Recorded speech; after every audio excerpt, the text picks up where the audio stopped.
layout for which I would be talking about. They are trackers and sensors, auditory and visual interface, and 2D and 3D simulation software. I will be talking about haptic devices also, as my friend Percy was talking about sensory input, a haptic glove which we use so we can perceive, we can feel the object in our hand as if something is like carrying a ball in our hand, we can feel it. A haptic glove can give us the same feel as if we are holding a ball. Augmented reality, yes. Now there are two things we'll be talking about, virtual reality and augmented reality. Virtuality, as we see from a simple clock to the high definition phones we are using, to high definition graphic rendering devices, all of this constitutes virtual reality. While augmented reality, it is something that is superimposing in our real life situations. A device that superimposes. Yes, the device that superimposes, Jarvis. The beauty of this device is that the whole unit lies in the helmet. The depth, the perception of the objects around, how far they are, how far they can be, and what is the next thing to be done. Jarvis is the system that allows us to see objects as they are. Again, the virtual reality is the way we see things with a computer designed software, a reality that we design per se with our requirements.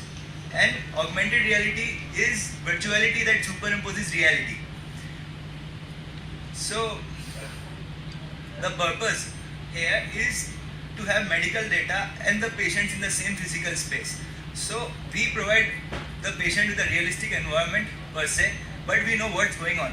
And along with my friend, as he said about the brain-computer interface, somewhere we can decode or we can know what the person is hallucinating. And the environment for it, the basic environment to know the hallucinations, is what we have for augmented and virtual reality. So we are giving the person the environment without exposing him to any sort of risk or any sort of harms.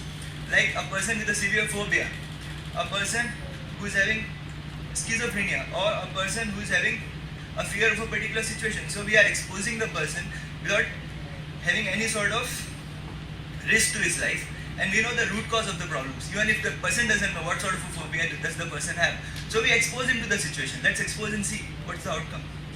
After that, this is Milgram's reality virtual continuum, real environment to virtual environment, and what lies in between is virtual reality and virtuality. So like the Jarvis, the software, he perceives things around. He has sensors, he has trackers all over the place. He knows the person sitting next, the distance, the depth of the object. He knows how far I have to walk. He knows which direction I have to go to reach a place. Again, I would say the basic definition of virtual reality is the way by which we interact with the system. We are the ones interacting. And augmented reality